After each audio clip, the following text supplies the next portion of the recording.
नमस्कार दोस्तों। इस वीडियो लेक्चर में हम अपनी लॉ फैकल्टी सेमेस्टर थर्ड के बुक्स के बारे में बात करेंगे कि कौन सी किताब ली जाए, कौन सी किताब नहीं ली जाए। क्योंकि ये बहुत एक बड़ा मसला होता है कि एक स्टूडेंट जो हमारे प्रिय जूनियर हैं, जो नेक्स्ट सेमेस्टर में प्रमोट हुए हैं, वो फैकल्टी ना खुलने की वजह से वो बड़ी दुविधा में हैं, जिसकी वजह से ये वीडियो मुझे बनाना पड़ रहा है कि वो अगले सेमेस्टर यानी थर्ड सेमेस्टर में वो कौन सी किताब खरीदें, उनके लिए कौन सी बेस्ट रहेगी। क्योंकि जो एग्ज़ाम क्लासेस चल रही हैं वो ऑनलाइन चल रही हैं और जिनको कोई सीनियर की सहायता नहीं हो पा रही है। तो इसकी वजह से मैं थर्ड सेमेस्टर के जो 6 सब्जेक्ट हैं उनके बुक्स बताऊंगा आपको पढ़ने के लिए, for semester and for judiciary. So guys, जो पहला सब्जेक्ट है थर्ड सेमेस्टर का वो लॉ ऑफ टॉट है। तो law of taught unwritten law है, तो इसके लिए सबसे अच्छी किताब है आर के बांगिया।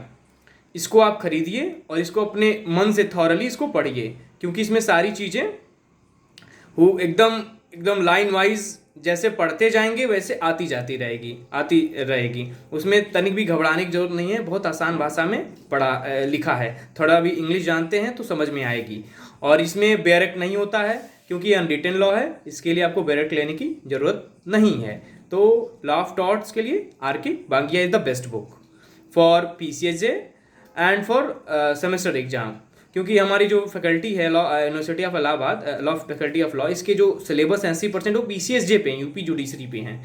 तो आर के बांगिया बहुत ही शानदार किताब है। और बाकी जो प्रोफेसर हैं या असिस्टेंट प्रोफेसर या गेस्ट फैकल्टी जो भी होगी, वो जरूर कुछ ना कुछ नोट्स जरूर देगी। ये बहुत आसान सब्जेक्ट है, ये आपको बहुत अच्छे से समझ में आएगा। तो और दूसरा subject law of contract. Law of contract के लिए मेनली 2 बुक्स हैं, एक आर के बांगिया, दूसरा अवतार सिंह। तो जो स्टूडेंट नोट्स अगर चाहते हैं कि ऐसी किताब मुझे मिले कि नोट्स ना बनाने की ज़रूरत पड़े और वो अच्छे लैंग्वेज में बहुत आसान भाषा में पढ़ना चाहते हैं, समझना चाहते हैं कि बहुत आसान भाषा में कोई किताब हो जो कि मुझे लॉ ऑफ कॉन्ट्रैक्ट थॉरली बता दे, तो उसके लिए R K Bangia is the best. क्योंकि आर के बांगिया बहुत पतली किताब है, जिसमें सारी चीज़ें और कम पेजेस में और आसान भाषा में दी गई हैं, जिसमें सारे स्टूडेंट को समझ में आएगा। और ये सेमेस्टर पास करने के लिए इनफ है। और कुछ जो भी चीज़ें हैं बहुत लिमिटेड हैं इसमें। और उसके बाद जो सेकंड किताब है अवतार सिंह। अवतार सिंह की किताब जो है, जो कि इसके कंपैरिजन में 2-3 गुनी है, तो इसमें केस लॉ अधिक ही होंगे, जाहिर सी बात है। और इसकी जो समझने की लैंग्वेज है थोड़ी आर के बांगिया से कठिन है। तो ऐसे इतना भी नहीं कठिन है कि कोई समझ नहीं पाएगा। स्टूडेंट पढ़ते हैं, हम स्टूडेंट पढ़ते हैं और समझते भी हैं। तो इन दोनों 2 चीज़ रही।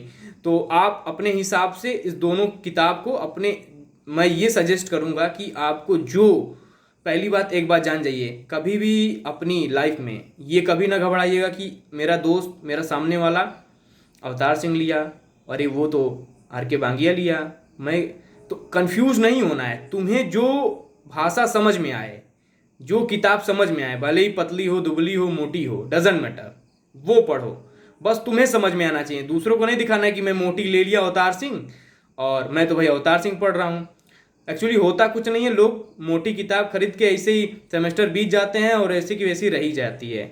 तो पढ़ना हो मन से तो अवतार सिंह लीजिए, और बहुत अच्छी बात है। और इसका एक बेयर एक्ट आता है, इंडियन कॉन्ट्रैक्ट एक्ट की, बेयर एक्ट लीजिए, बहुत इंपॉर्टेंट है। बेयर एक्ट के साथ इन दोनों किताबों को रिफ़र कर सकते हैं। आर के बांगिया भी अच्छी है और अवतार सिंह भी अच्छी है। अवतार सिंह में ज़्यादा केस लॉज हैं और ज़्यादा केस लॉ हैं, इलस्ट्रेशन ज़्यादा हैं। तो आप जब परचेस करिएगा इस दोनों बुक को रेफ़र करके अपने हिसाब से, अपने अकॉर्डिंग, आपको कौन सी भाषा समझ में आती है, जिस आपका IQ लेवल क्या है, ये आप पे डिपेंड करता है, मेरे पे नहीं डिपेंड करता है। तो अपने हिसाब से इसको आप लीजिएगा। अब तीसरा सब्जेक्ट है इंडियन कॉन्स्टिट्यूशन। इंडियन कॉन्स्टिट्यूशन के लिए 3 किताबें हैं, 4 किताबें मैं ली। पहले नाम बता दे रहा हूँ, उसके बाद उनकी खूबियाँ बताऊँगा, जिसको अपने हिसाब से आप किताब खरीदेंगे।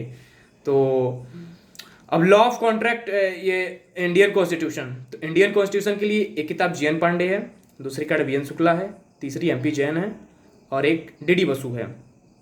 तो J N. Pandey, maximum student J N. Pandey खरीदते हैं, हमारे सीनियर जूनियर सब मैक्सिमम लोग जे.एन. पांडे खरीदते हैं, क्योंकि इसमें कम कंटेंट में सारी चीज़ें दी होती हैं, सेमेस्टर पास इससे बड़े आसानी से हो सकते हैं। इवन आप इसमें सारी आसान भाषा में दी गई हैं और इसको आप सेमेस्टर अच्छे से पास कर सकते हैं, इसके लिए जे.एन. पांडे है। और इवन ऐसा नहीं है कि सेमेस्टर इससे पास होगा, इवन पीसीएच आप देना चाहते हैं तो उसके लिए भी बहुत अच्छी है, क्योंकि बहुत लोग, इवन मैं भी जे.एन. पांडे ही लिया हूँ। और वी.एन. शुक्ला में क्या है कि जे.एन. पांडे से थोड़े केस लॉज चीज़ें थोड़ी सी अधिक हैं, तो इसको कहते हैं कि जुडिशरी के लिए बहुत अच्छी किताब है, बहुत मोटी है, तो इसको आप देख सकते हैं और खरीदते वक्त दोनों अपने हिसाब से कौन भाषा आपको समझ में आती है उसके अकॉर्डिंग आप ले सकते हैं। और तीसरी किताब रही एम.पी. जैन एक्स्ट्रा नॉलेज के लिए, एक्स्ट्रा कॉन्सेप्चुअल नॉलेज के लिए एम.पी. जैन की किताब लेते हैं। MP. Jain mainly research scholars अपने केस लॉज को रिफ़र करने के लिए लेते हैं। और अगर ऐसा नहीं है कि स्टूडेंट नहीं लेते हैं, बहुत से लोग जूनियर सीनियर लेते ही हैं। और किताब अगर आपके पास समय है, आप उस कर सकते हैं, आपके अंदर खूबी है, आपके अंदर काबिलियत है, तो आप ज़रूर खरीदिए। लेकिन अगर आप चाहते हैं कि हम चीज़ें मतलब देखिए ये खरीदना चाहते हैं कि चीज़ें अगर दोबारा पढ़ना चाहते हैं, तो देखिए एम.पी. जैन दोबारा कोई पढ़ नहीं पाता है। अब एक्सेप्शन लाइज एवरीवेयर, लोग हो सकते हैं, लेकिन मैक्सिमम हम देखते हैं कि एम.पी. जैन किताबें रखी की रखी रह जाती हैं, लोग पढ़ नहीं पाते हैं। तो अगर आप बहुत ही डेडिकेटेड हैं तो लीजिए, इसमें बहुत ज़्यादा इंपॉर्टेंट केस लॉज हैं, बहुत ज़्यादा। तो मेनली किताबें वही लेनी चाहिए जिसको आपकी, पहली चीज़ किताबें वही लेनी चाहिए जो आपको समझ में आए और जिसको आप बार बार रिपीट कर सकें, पढ़ सकें, जिससे कि आपका रिवीजन होता रहे और हमेशा चीज़ें याद रहें। याद रहने से क्या होगा कि आपका एग्ज़ाम भी क्लियर होगा, आपका जो मेन लक्ष्य है, जो भी पीसीएच या फिर यूपीएससी है, वो आप क्लियर कर सकते हैं। किताबों का मेन यही मकसद होता है पढ़ने का, आप अपने अकॉर्डिंग लिखिए। अब चौथा जो सब्जेक्ट है वो फैमिली लॉ है। तो देखिए दोस्तों, फैमिली लॉ में दो लॉ हैं, एक हिंदू लॉ है, एक मुस्लिम लॉ है। तो हिंदू लॉ के लिए सबसे बेस्ट बुक है पारस दीवान, तो इसको आप आंख बंद करके खरीद सकते हैं। Paras Diwan is the best book for the Hindu law. और मैं बताना भूल गया, कॉन्स्टिट्यूशन ऑफ इंडिया के लिए बेयर एक्ट आती है, bare act is the most important, उसको आप खरीदिए बेयर एक्ट के साथ। और ये फैमिली लॉ की भी बेयर एक्ट आती है, इसको बेयर एक्ट आप खरीदिए। हिंदू लॉ, मुस्लिम लॉ, ठीक। तो Paras Diwan is the best for Hindu law and which best book is for Muslim law. हमारे प्रोफेसर्स मैक्सिमम मुस्लिम लॉ के लिए आर.के. सिन्हा की एक किताब आती है, अब मार्केट में आना बंद हो गई है। जब आप कॉलेज वगैरह आएंगे तो आपके सीनियर आपको फोटोकॉपी के लिए दे सकते हैं, और फोटोकॉपी आजकल चल रही है, बहुत बेस्ट बुक है, हम भी उसी से पढ़े हैं। और मुस्लिम लॉ के लिए द बेस्ट बुक है। और बाकी तमाम किताबें हैं, मुल्ला की किताबें हैं, तो आप उसको देख सकते हैं। लेकिन आर.के. सिन्हा अच्छी किताब है, वो मार्केट में मिलती नहीं है, उसकी फ़ोटोकॉपी मिल जाएगी। फैकल्टी में सीनियर जूनियर जो भी हैं आप लेंगे तो ले सकते हैं उनसे, वो बहुत अच्छी किताब है मुस्लिम लॉ के लिए, आर.के. सिन्हा। और उसके बाद आता है जो पांचवा सब्जेक्ट है वो पॉलिटिकल साइंस। तो पॉलिटिकल साइंस 4 तो थर्ड सेमेस्टर का है, तो इसमें मेनली कॉन्स्टिट्यूशन के कुछ प्रोविजंस दिए गए हैं। तो इसके लिए आप एम लक्ष्मीकांत ले सकते हैं। एम लक्ष्मीकांत आप पॉलिटिकल साइंस 4 के लिए लेंगे तो आप अगर कोई कॉम्पिटिटिव एग्जाम पढ़ना चाहते हैं, जैसे यूपीएससी हो गया, यूपी पीसीएस हो गया, पीसीएसजे हो गया, तो ये that is too enough for that. क्योंकि पॉलिटिकल साइंस में बहुत से टॉपिक जो हैं, जो यूनिट हैं, वो अलग अलग हैं, तो एक किताब से कवर हो नहीं पाएगा। तो एम लक्ष्मीकांत ले लेंगे तो बहुत अति उत्तम है।